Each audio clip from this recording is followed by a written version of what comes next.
Así que Dios es el que pone la mejor ilustración. ¿Cómo hace Dios para explicarnos qué significa gracia?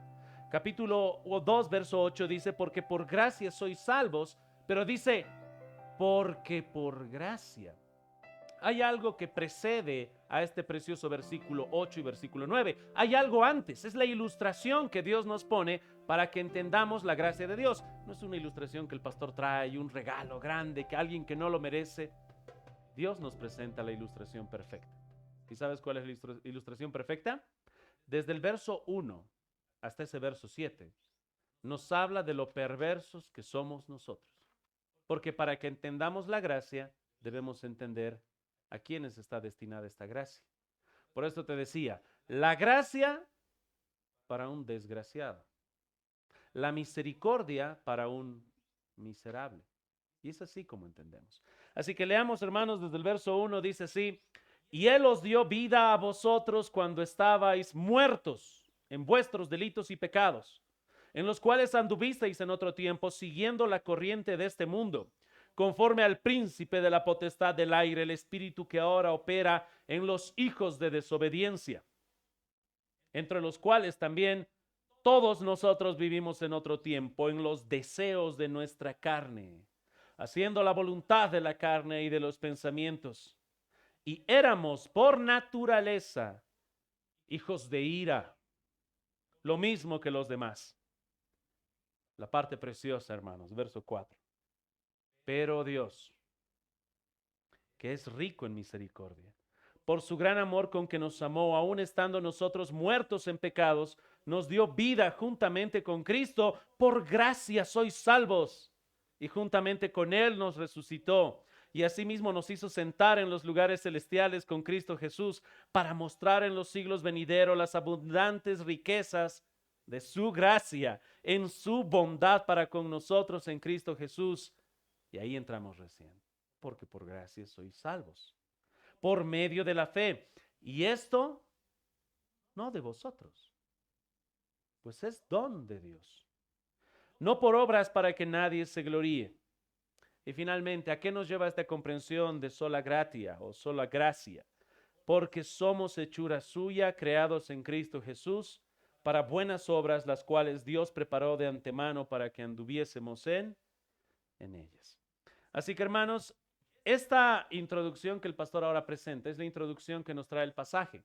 Nosotros somos perversos, somos pecadores. Si has prestado atención a todo lo que la Biblia nos dice, son cosas fuertes. Dice que por naturaleza éramos hijos de ¿qué? Hijos de ira.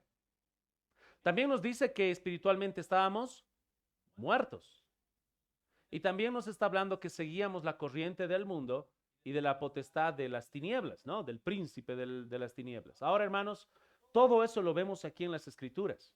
No es de que el pastor se le ocurrió un día, bueno, voy a tratar de desahogarme y vamos a insultarnos a todos los hermanos, a ustedes y a mí, perverso, ladrón, asesino.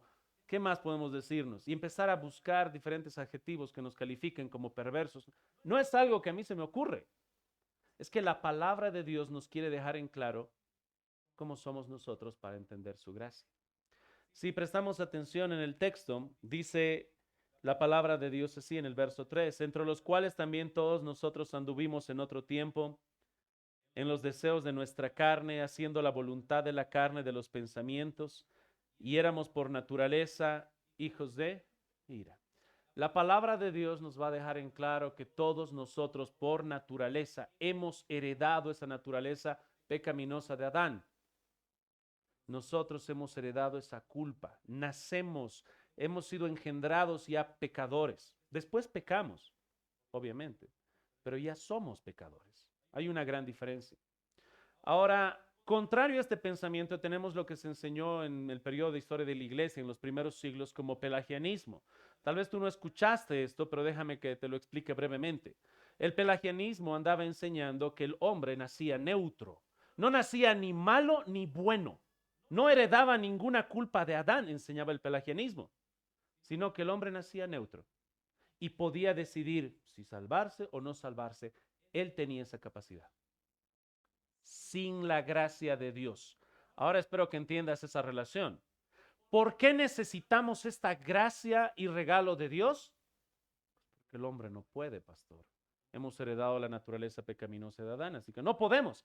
Pero el pelagianismo que ofrece, no necesitas la gracia de Dios. Si te viene, bien, pero sin la gracia de Dios tú puedes, porque has nacido neutro. Puede ser bueno o malo. Esto ya fue catalogado como una herejía porque tenemos abundancia de textos que nos muestran que nosotros heredamos la naturaleza pecaminosa ¿de quién? De Adán. Amén. Pero resulta que como cualquier herejía y como cualquier movimiento perverso, empezó a transformarse y este pelagianismo se convirtió, ¿sabes en qué? En un semipelagianismo. ¿Qué es un semipelagianismo, pastor? ¿Con qué se come? Te digo con qué se come. Se come de esta manera. Te presentan ahora no al hombre como neutro, ni bueno ni malo. Te dicen que es malo, pero no completamente malo. Dios te dice acá de manera curiosa que por naturaleza, y hemos nacido muertos, ¿te acuerdas? El pelagiano o el semipelagianismo te va a decir que el hombre ahora está casi muerto. 99% muerto, pero todavía hay un 1% que puede poner de su parte para salvación. Así que el semipelagiano va a creer que es Dios el que hace la mayor cantidad de la obra para la regeneración, pero el hombre pone ese 1%, es una cooperación. Nosotros no. Nosotros vemos que el hombre está muerto en delitos y pecados. Y yo te quiero animar a algo. Hay aquí, no me levante la mano, un buen vendedor, alguien que me pueda vender el lapicero que yo he botado, tal vez. Puede haber alguien que tenga un don de convencimiento, una buena retórica, una buena influencia. Pero le digo, ve y tienes que vender un lapicero, nada más. ¿Dónde? Anda al cementerio. ¿Será que va a poder levantar algún muerto para que le compre? Pastor, es ridículo. No se puede. Es imposible. Pues he ahí la situación del hombre. Dice que el hombre está muerto. ¿Hay algo entonces que el hombre pueda colaborar? ¿Un muerto? Nada. Es por eso que ahora tenemos como enemigo para nuestra doctrina el pelagianismo, que enseñaba que el hombre era neutro, y el semipelagianismo, que muestra que el hombre está casi muerto y todavía puede poner de su parte.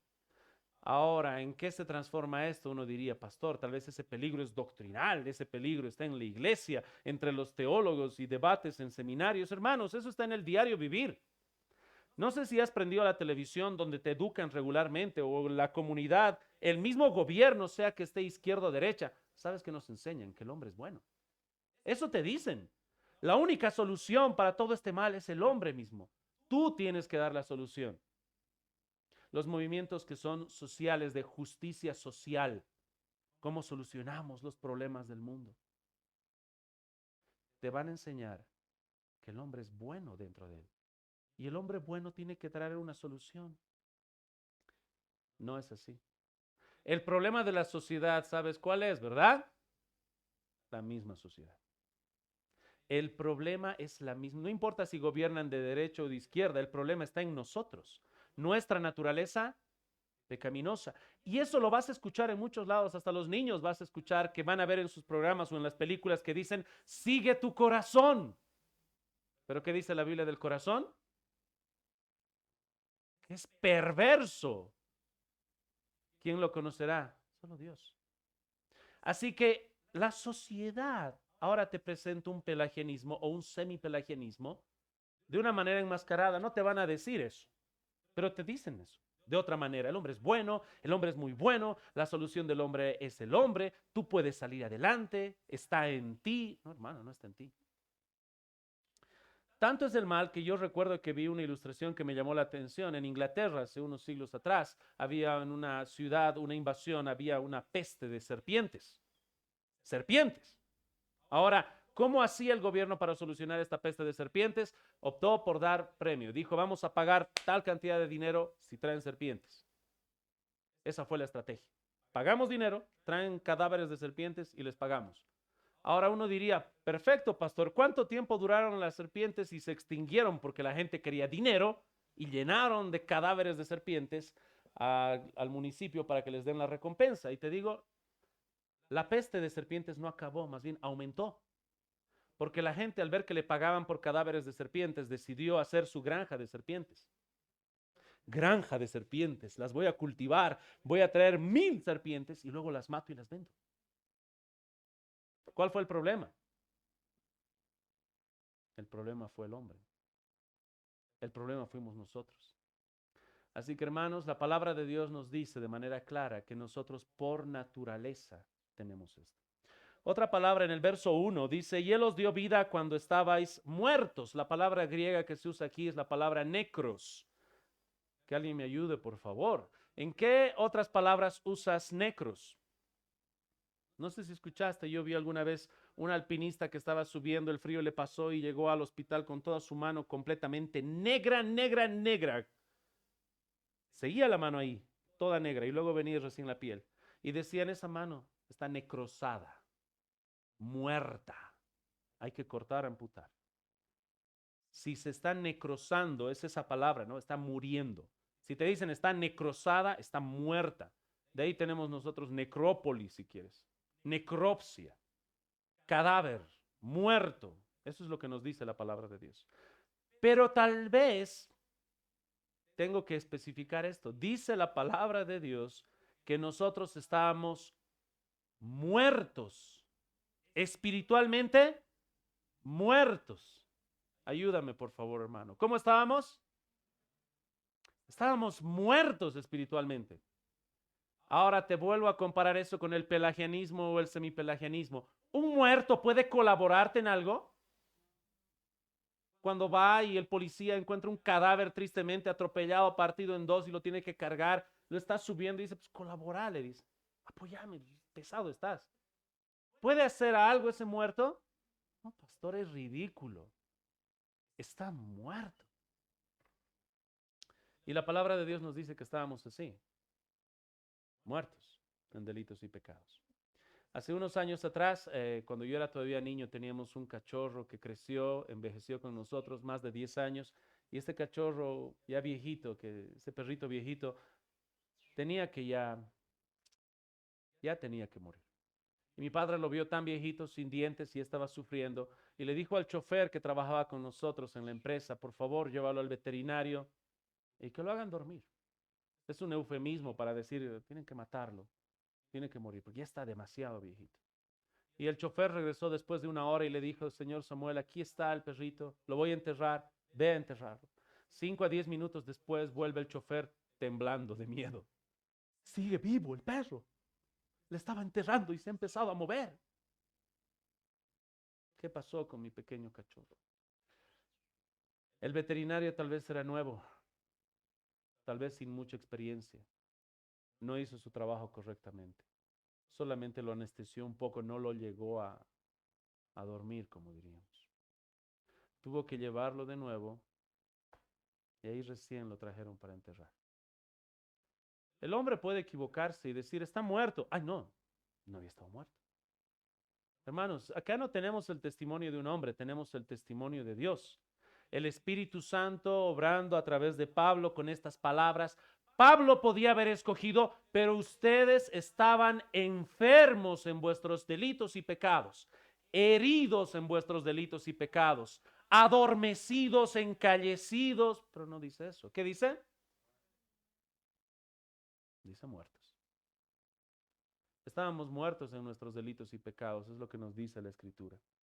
Así que este muerto, hermanos, realmente no puede hacer nada. Hay grandes implicaciones. Romanos capítulo número 8 nos dice así. Vamos brevemente, hermanos, Romanos capítulo 8. ¿Cuáles son las consecuencias de esta muerte que teníamos espiritualmente? Y nos dice Romanos capítulo 8 desde el verso 6 así. Porque el ocuparse en la carne es muerte. Y ahí hace un contraste entre los que están en la carne sin Cristo y los que están en el Espíritu con Cristo. Y dice la palabra de Dios así. El ocuparse de la carne es muerte, el ocuparse del Espíritu es vida y paz, por cuanto los designios de la carne son enemistad contra Dios, porque no se sujetan a la ley de Dios. Presta atención, ni tampoco pueden. Y los que viven según la carne no pueden agradar a Dios. ¿Por qué será que no pueden agradar a Dios? Es porque están muertos en delitos y pecados. Y al hombre no le gusta escuchar eso, no nos gusta escuchar eso. En nuestra naturaleza pecaminosa es algo que no nos agrada. Jesús delante de los fariseos les dijo que si creen en él serán verdaderamente libres. ¿Y qué respondieron los fariseos? ¿Acaso somos esclavos? Nunca hemos sido esclavos. Creo que se olvidaron de Egipto. Jamás hemos sido esclavos de nadie. Y Jesús les dice, son esclavos del pecado. El hombre tiene ese rechazo por reconocer que está muerto.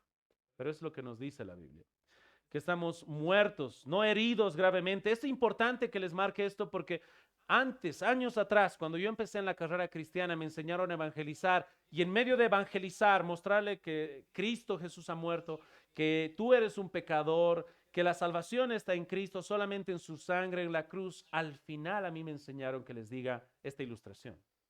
Les decía, ahora tú sabes todo esto, pero falta que tomes una decisión. Te voy a ilustrar, se les decía antes. Si tú estás en el suelo, totalmente enfermo, no hay esperanza para ti, te han dado pocos días de vida y de repente te digo, he aquí, aquí está la medicina. Tú agarras, ¿te curas? No. ¿Qué tienes que hacer? Tomármela. Ahora tú tienes que decidir creer en Cristo. Pero esa ilustración no es correcta, porque el hombre no está enfermo, ni muy enfermo, ni gravemente enfermo de manera terminal. ¿Cómo estamos? El hombre no puede hacer nada. Y dice la palabra de Dios un poco más en Efesios capítulo 2, en los cuales anduvisteis en otro tiempo siguiendo la corriente de este mundo. He aquí ahora, hermano, la sociedad que tenemos, el mundo conformado por todos estos hombres muertos en delitos y pecados, y van a estar formando esta corriente del mundo, conforme al príncipe de la potestad del aire, el espíritu que ahora opera en los hijos de desobediencia. Así que tienes ahora estos hombres muertos en delitos y pecados, aborrecedores de Dios, hijos de ira, que forman una sociedad con principios. A esto le llamamos a veces cosmovisión. ¿Ya? Cosmovisión habla de todos los valores, principios y creencias que alguien tiene de manera consciente o inconsciente que le guían a tomar decisiones en el diario vivir. Decisiones grandes o pequeñas, pero son esa cosmovisión que tiene. Te daré idea un poquito más. Nosotros llevamos una cosmovisión cristiana. Amén. Todas las decisiones que tomamos nosotros, sean grandes o pequeñas, tienen que venir de la palabra de Dios, de los principios, normas, cómo Dios es, nos guía a ser como somos nosotros. Pero el mundo, ¿qué hace? ¿Qué cosmovisión tiene? Ayer estaba hablando con un joven que hablábamos de este tema y él me decía que no creía en Dios. Y le decía entonces, hablemos de tu cosmovisión. Revelemos cómo piensas. Resulta que estás caminando y encuentras en una laguna un automóvil que se está hundiendo. Dentro de este automóvil hay una abuelita y hay un perro. ¿A cuál salvas? Para ti y para mí es fácil, ¿verdad? Pastor, si yo sé nadar y veo que ese auto se está hundiendo y solo puedo salvar o al perrito o a la abuelita, yo salvo a la abuelita. ¿Por qué? Y no digas por instinto. La palabra de Dios te muestra que fuimos creados a imagen y semejanza de. Hay valor en el ser humano porque fue creado a imagen y semejanza de Dios. Así que si solamente puedes salvar uno, pues sabes a quién. ¿Sabes qué me respondió él? Sin Dios. Habría que ver. Y yo entendí. Porque hay una cosmovisión no bíblica que tal vez puede ser utilitarista. ¿Qué te sirve? ¿Qué es lo más útil? Y yo le dije, se están hundiendo, hay una abuelita y el perro. La abuelita le quedan 5 años más de vida o 4 años más de vida. El perro le quedan 10 años más de vida y el perro es un perro adiestrado, detector de bombas. ¿Cuál es más útil para la sociedad? El perro. Alguien con cosmovisión utilitarista dice, pues vale más el perro. ¿Me dejo entender? Esa es la cosmovisión del mundo. Utilitarista, ¿qué es lo que más sirve? Por lo tanto, lo que no sirve hay que deshacernos. Algo parecido tenía la cosmovisión de Hitler. Hay razas que son más inútiles, no sirven, hay que eliminarlas, hay que quedarnos con las razas que sí sirven y son para el progreso. Tenemos cosmovisión materialista. Todo depende, ganancia, dinero, prosperar, quién mejora, como alguien puso en sticker detrás de su auto. El que gana el juego de la vida es el que muere con más cosas. Así que tu cosmovisión materialista te guía a tomar decisiones en base al dinero. ¿Mis hijos entran al colegio o no entran al colegio? Depende del dinero. ¿Dónde voy? Depende del dinero. ¿Dónde gano más? Esa es una cosmovisión materialista. Pero estamos en esa corriente, hermanos, donde hay diferentes cosmovisiones, diferentes maneras de pensar, pero esas cosmovisiones colapsan, chocan. Si no es bíblica esa cosmovisión, caen en una hipocresía. Por ejemplo, algo que podría mencionarte, recientemente ha salido bastantes documentales y series de un asesino en serie llamado Jeffrey Dahmer, si no me equivoco. Mataba, hacía cosas terribles. Y la sociedad actualmente critica eso, dice, eso está mal, y nosotros también, eso está mal. Pero ¿te has dado cuenta de la hipocresía de la gente? Ya que cuestionan, critican todo eso, pero luego tenemos delante de nosotros lo que es el mayor holocausto que se ha hecho hasta ahora, la matanza de niños, más de 10 millones de bebés abortados en todo el año, en todo el planeta Tierra, cada año, 10 millones, más de la población de Bolivia. Desmembrados. Tú te escandalizas de la misma manera que yo, y espero que sí, amén. Pero el mundo puede mirar a Jeffrey Dahmer y decir, mató a 20, qué perverso, pero delante de su misma cosmovisión, si no les conviene tener bebés, si no les place tenerlos, 10 millones cada año. Esa es la corriente del mundo. Todos esos somos nosotros, hijos de ira, muertos espiritualmente, enemigos y aborrecedores de Dios que prefieren morirse sin Dios. Ahí estamos. Y aquí viene la parte hermosa, hermanos. Verso 4 de Efesios capítulo 2. Esto cambia todo, hermano. En Efesios capítulo 2 ahora se nos presenta estas palabras preciosas que lo cambian todo. Verso 4. Pero Dios. ¿Escuchaste bien? Hay una gran diferencia con que ahora el texto diga toda esta perversidad, pero Dios, nuestro Dios rico en misericordia. Y aquí dice la palabra de Dios, pero Dios que es rico en misericordia, con su gran amor con que nos amó, aún estando muertos, nosotros muertos en pecados, nos dio vida juntamente con Cristo. Por gracia sois salvos. No había nada bueno en ti, seguías muerto en delitos y pecados. Seguías allí, por gracia soy salvo. Ahí muerto te amó. ¿Por qué? Por gracia. Y me da pena y me da rabia y me da mucho coraje decir lo que te voy a decir ahora.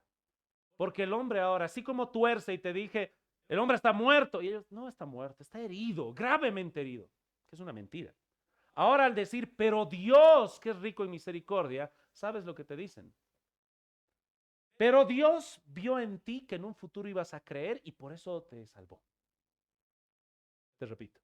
Pero Dios vio que en un futuro tú ibas a creer y buscarle pues, y por eso te hizo nacer de nuevo. Por eso te eligió. Porque vio que en un futuro tú ibas a escogerle. ¿En qué se convierte en ese pero Dios? Se convierte genuinamente, pero el hombre en un futuro escogería a Dios. Y por eso Dios le escoge. Eso se llama robarle la gloria a Dios. Este pasaje es muy importante porque nos muestra que es Dios que va a iniciar este proceso de salvación con la regeneración. Te trae a la vida para que luego tú puedas creer. Te da un nuevo nacimiento para que tú puedas creer, porque estabas muerto en delitos y pecados. Esto se convierte una vez más en la parte más hermosa porque es la intervención divina, pero Dios que es rico en misericordia. No sé tú, hermano, hace unos años atrás en la iglesia, estoy hablando 10 años atrás, encontré un ladrón al cual yo estuve confrontando muy fuerte, me hubieras visto muy enojado, tal vez hasta me hubieras exhortado, pastor, ¿por qué usted fue tan duro con este ladrón? Resulta que había una hermana que venía a la iglesia casi luchando a uñas y dientes con su esposo inconverso, pero venía. Ella venía en su auto y recuerdo que le robaron un retrovisor. Y me dijo, pastor, me han robado, ahora mi esposo, peor, no vayas a la iglesia. Y yo estaba enojado, triste. Hermanos, van a ir a cuidar, va a haber un encargado de cuidar los autos, ok. Pero a pesar de eso, en un pequeño descuido, pastor, no hay uno de mis faroles. Salgo, veo sin, agarro mi auto, me doy una vuelta y encuentro al ladrón. Oh, hermano, yo estaba muy molesto. Esta querida hermana que lucha para venir a la iglesia otra vez y esto es un tropiezo más. Y no te asustes, hermano. Agarré al ladrón y le dije, dame ese farol ahora. Todo enojado, con mis ojos ardiendo. Y el ladrón me vio y no tengo ningún farol. Dame ese farol ahora. Y lo sacó de medio de su ropa. Y después seguí yo porque ahora yo me equivoqué. Pensé que se había robado 2 faroles. Solo se robó uno. Yo, falta uno. ¿Dónde está el otro farol? No, que dame ese farol. Y hasta que, no, en serio, no tengo ningún farol. Le voy a creer. Y se fue. Regresé y verdaderamente solamente le robó un farol. Pero es curioso que ese ladrón, confrontado, reconoció que había robado algo. El hombre es tan perverso, hermanos, que cuando le muestras este pasaje y le dices, estás muerto en delitos y pecados, no hay nada que puedas hacer. Y le dices, si tú dices, pero Dios significa que Dios vio que en un futuro tú ibas a creer, le estás robando la gloria de Dios. Le estás robando la gloria a Dios. Le estás robando la gloria a Dios. No, no le estoy robando. Ese ladrón reconoció. Pero hay muchos que están queriendo robarle la gloria a Dios y se aferran a uñas y dientes. Prefieren morir creyendo que colaboraron en esta salvación, en esta regeneración. Pero el texto es hermoso. Lo más hermoso es esto. Dice, pero Dios. Y es hermoso, hermanos, que diga pero Dios y no diga pero el hombre, porque ahora nuestra salvación depende de quién? Pues de Dios. Porque si dependiera de nosotros, aunque en parte estamos arruinados, porque el hombre cambia. Cambiamos constantemente. Y si no me lo crees, anda, fíjate al registro civil cuántos se casan y luego cuántos se divorcian. 50%. Esas personas que se paran y hacen un pacto de amor y preparan todos sus votos largos y preparan una boda donde han gastado más de $10,000. Esto es serio. Y se divorcian. A ese pacto que hice contigo, chao, voy a buscar a otro. Ese pacto que hice contigo, chao, voy a buscar a otro. El hombre cambia. Si aquí fuera el hombre el que genera este nuevo nacimiento, estamos totalmente arruinados. Es por eso que de este pelagianismo o semipelagianismo, luego viene el arminianismo, que obviamente de manera lógica en su argumentación creen que la salvación se pierde porque al final es el hombre que colabora. Nosotros no. ¿Nuestra salvación depende de quién? Pues entonces ahora da gusto vivir seguros, seguros en sus manos, seguros en su poder transformador. Así que empieza todo con pero Dios. Y finalmente en el verso 5 y 6 presten atención lo que dice Efesios. Efesios 5, aún estando nosotros muertos en pecado, nos dio vida juntamente con Cristo. Por gracia sois salvos. Recuerda bien eso, por gracia. ¿Y para qué? Verso 6, y juntamente con Él nos resucitó, asimismo nos hizo sentar en los lugares celestiales con Cristo, para mostrar en los siglos venideros las abundantes riquezas de su gracia en su bondad. Aquí, hermanos, tocamos 2 cosas que son hermosas. ¿Por qué? Por gracia. ¿Para qué? Para su gloria. De nuevo, ¿por qué? Por gracia. ¿Para qué? Es importante que tú sepas de cada cosa por qué se hizo y para qué se hizo. ¿Por qué se hizo la silla? Pues para que me siente. O sea, para que te sientes. Si tú te paras a levantar algo y se parte esa silla, hermano, esa es para que te sientes, no para que andes haciendo otras cosas. ¿Por qué fuimos salvos? ¿Por qué sucede? Por gracia. ¿Para qué? Para su gloria. Veamos el capítulo 1, nos dice algo muy parecido, esta comparación. ¿Por qué y para qué? Es como un contraste que vemos constantemente. El capítulo número 1, versos 5 y 6 dice así. En amor, recuerda, ahí está, como en el capítulo 2, que nos amó por su pura gracia, verso 5, en amor, habiéndonos predestinado para ser adoptados hijos suyos, por medio de Jesucristo. ¿Según qué? Según el puro afecto de no la voluntad nuestra, ¿la voluntad de quién? Según el puro afecto de su voluntad. ¿Y ahora para qué? Verso 6, para alabanza de la gloria de su gracia, con la cual nos hizo aceptos en el amado. Verso número 10. Perdón, verso 11. En él asimismo tuvimos herencia, habiendo sido predestinados. ¿Conforme a qué? Conforme al propósito del que hace todas las cosas según el designio de su voluntad. No, de su voluntad significa que es su voluntad basada en tu voluntad en un futuro. No es eso. Según el designio de su voluntad. Verso 12. Y ahí dice el propósito. A fin de que seamos para la alabanza de su gloria. Queridos hermanos, aquí tenemos de manera breve en esta gracia lo que es la doctrina de la predestinación, que a veces puede ser mal vista como si algo fuera perverso. Nosotros creemos que todo lo que proviene de Dios es bueno. Amén. Así que Dios en el capítulo 1 nos dice bastante la palabra predestinación, predestinación, predestinación. Así que la predestinación no es algo que tenemos que ver como la doctrina terrible. Es una doctrina de gracia, hermosa. Él nos predestinó según el puro afecto de su voluntad. ¿Para qué? Para su gloria. Hermanos, tal vez lo que debemos recordar es esto nada más. Déjenme hablarles con mucho cariño. Tú y yo creímos. Yo recuerdo, hermano, y estoy seguro, tal vez no tengo omnisciencia para verte en cada aspecto, pero igual que yo, en un momento tú doblaste rodillas y creíste.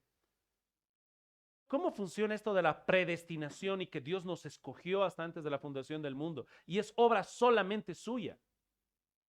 Hermano, tú y yo creímos. Yo doblé rodillas, Señor, creo en ti. La gran pregunta es, ¿cómo fue que yo creí si estaba muerto en delitos y pecados? ¿Cómo fue que yo creí? Si estaba muerto, si dice Romanos capítulo 8 que los que están en la carne no pueden agradar a Dios. Eso de doblar rodillas y creer agrada a Dios. ¿Cómo es que yo creí, pero al mismo tiempo Dios me predestinó? Déjame ilustrártelo de la manera más clara. Jesús está delante de una tumba y tenemos un muerto llamado Lázaro. 4 días que su cuerpo ya se estaba pudriendo. Olía a podrido. Y de repente Cristo Jesús dice, Lázaro, ven fuera. Y Lázaro empieza a caminar. ¿Tomó la decisión, sí o no? Claro, caminó. Eran sus fuerzas, estaba ahí. Pero lo primero que tenía que preguntarse Lázaro es, ¿cómo es que estoy caminando? Si estaba muerto. Estoy caminando. Pero estoy haciendo algo que es imposible. Alguien tuvo que darme vida para que pueda estar caminando ahora. Lo mismo hacemos ahora todos nosotros, un montón de Lázaros conmigo. Creímos, nos arrodillamos. ¿Pero por qué si estábamos muertos? Porque Dios produjo ese nuevo nacimiento en ti, esa regeneración, para que ahora creas, para que ahora te arrodilles, para que ahora confieses a Jesús como tu Salvador. Sería ridículo que Lázaro se ponga en pie y diga, estoy caminando. ¿Y cómo lo hiciste? Bueno, pues colaboré con Dios. Jesús me llamó y dijo, ¿salgo o no salgo? Y dije, pues le obedeceré. Colaboré al obedecer. No. Cuando Jesús dijo, Lázaro, ven fuera. Lázaro, ven, no había opción. Ven y tienes que venir. Él se halló caminando nomás. Hermanos, esta predestinación que nosotros vemos es así. La regeneración es monergista, solamente obra de Dios. Dios da ese nuevo nacimiento y una vez que Dios cambia tu corazón, obviamente tú vas a creer, vas a arrodillarte y vas a confesar. Es preciosa esta predestinación. No te dejes engañar con muchos que van a querer decir que la predestinación es mala o transformar esa predestinación en Dios te predestinó en base a que vio en un futuro que tú ibas a creer. Y el pero Dios se convierte en, pero en un futuro tú ibas a creer. Y les roban la gloria a Dios. Todo esto, hermanos, es importante. Este libro tiene una característica muy hermosa, el libro de Efesios. A ver, acompáñenme brevemente, Efesios capítulo número 5.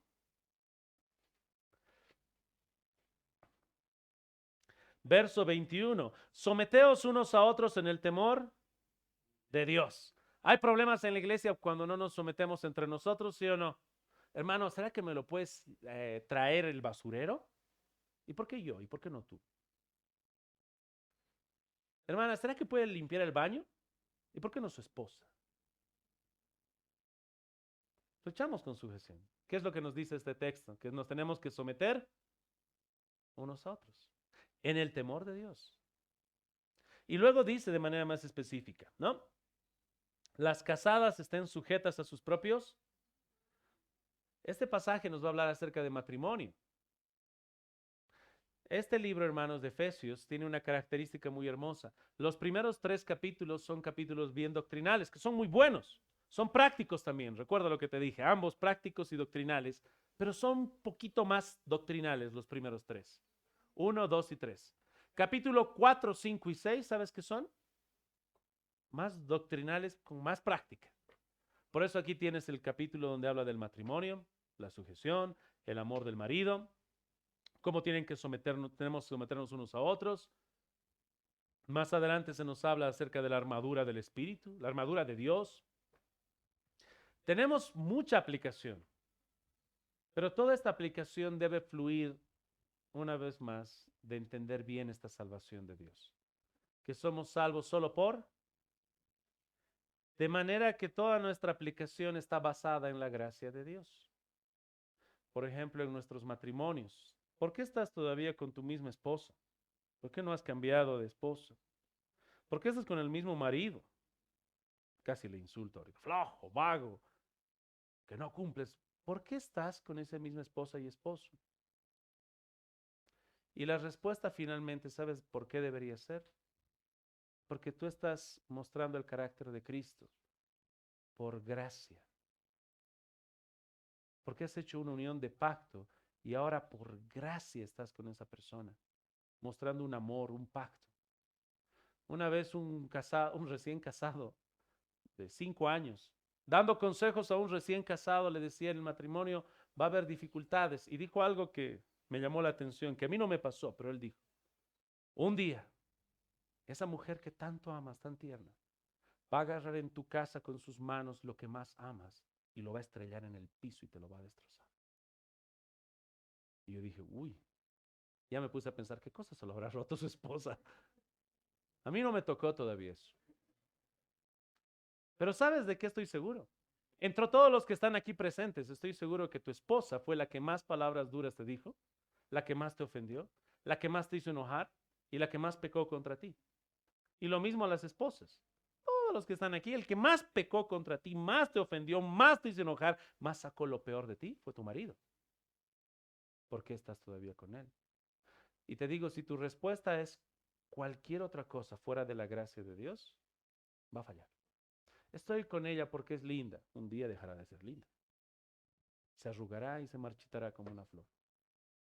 Por más cirugías que se... ¿Por qué estás con él? Uy, ahí se complica. Ni para decir simpático. ¿Qué? Su carácter. Te digo algo. Mi esposa me ve ahora a mí. Cuando se casó, compara y es como si fuera un hombre diferente. No me conocía como soy. Hasta ahora todavía no me conoce. Le falta todavía profundizar en toda la maldad. Hermanos, entonces, ¿qué sostiene ese matrimonio? La gracia de Dios que tú has sentido. Así como Dios dijo, ¿no? Estando muerto en delitos y pecados, Él nos amó. Y ahora tú amas a esa pareja, mantener ese pacto por siempre. En medio de las luchas, las ofensas, la salud, la enfermedad, voy a orar y rogar al Señor que me dé el amor de Cristo, y así como Cristo ama a una iglesia imperfecta, perversa, que Él está transformando, yo te amo a ti. No suena tan romántico según el mundo. Yo estoy contigo por amor a Dios. Más que amarte a ti, lo amo a Él y voy a luchar por ti. Ese es el verdadero amor. Pero fluye de esta gracia de Dios que se comprende. Dios dando un regalo a alguien que no lo merece. Alguien no solamente que no lo merece, que está muerto. Alguien que anda en la corriente del mundo en medio de todas estas abominaciones. Tú y yo, nosotros. Si tú ves la palabra de Dios, está llena de eso en Génesis, en el libro de Reyes, el reino del sur, el reino del norte. El reino del norte, hermanos, había hecho abominaciones, pasaban a sus hijos por fuego. El reino del sur, que se podía creer que era más justo, igual. Llegaron a convertir las bendiciones de Dios en maldiciones. En el libro de Segunda de Reyes 18 hay un pasaje donde se nos muestra que el pueblo de Israel estaban adorando a la serpiente de bronce que Dios les había dado en el desierto. Si tú recuerdas, había serpientes, veneno mortal, la gente moría. Dios le mandó a Moisés: haz una serpiente de bronce, levántala, y aquellos que miren a la serpiente no morirán. Así que el grupo se dividió en dos: los que miraban a la serpiente con fe, siguiendo la orden de Dios, y no morían, y los que decían: ¿cómo pues me va a salvar mirar una serpiente de bronce? Y se morían.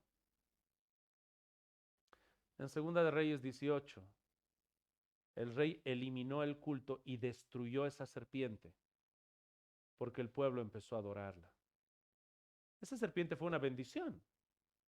¿Y en qué convirtió el hombre esa bendición? En una maldición, en idolatría. Ese es el poder que nosotros tenemos en nuestra carne. Y aún estando muertos en delitos y pecados, Dios nos dio gracia y misericordia.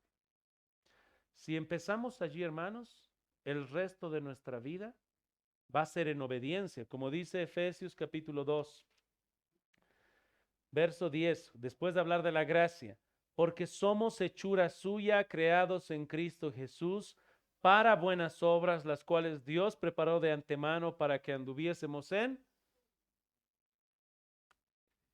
Si entendemos esta gracia de Dios, va a cambiar nuestra manera de hacer las cosas. Porque nuestra salvación es solo por gracia. Nuestras buenas obras son un efecto de que ya somos salvos, de que hemos disfrutado y nos hemos deleitado de esta gracia de Dios. Pero andamos en ellas. Por eso después están todos esos preciosos mandamientos. Si nos alejamos de esta gracia, hasta podríamos mantenernos cumpliendo buenas obras, pero no tendríamos el corazón correcto. Y eso es lo que pasó con esta iglesia, porque en Apocalipsis se menciona la iglesia de Éfeso, no sé si tú sabes. Dios los alaba, han retenido la fe, han sufrido, han padecido, han perseverado, aborrecían las obras de los nicolaítas. Pero hay una reprensión que le da Dios en Efesios 2, en Apocalipsis 2 a esta iglesia, y le dice a la iglesia de Éfeso: pero tengo contra ti que has dejado tú.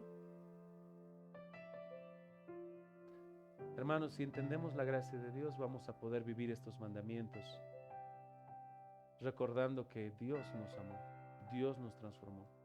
Incluso lo que estamos haciendo ahora fue porque Dios fue tan generoso con nosotros. Entramos a este reino eterno por su pura gracia y generosidad, no por nuestras buenas obras. Y es eso, hermanos, lo que quisiera que entendamos. Pongámonos en pie, hermanos, para orar, que el Señor pueda bendecir su palabra.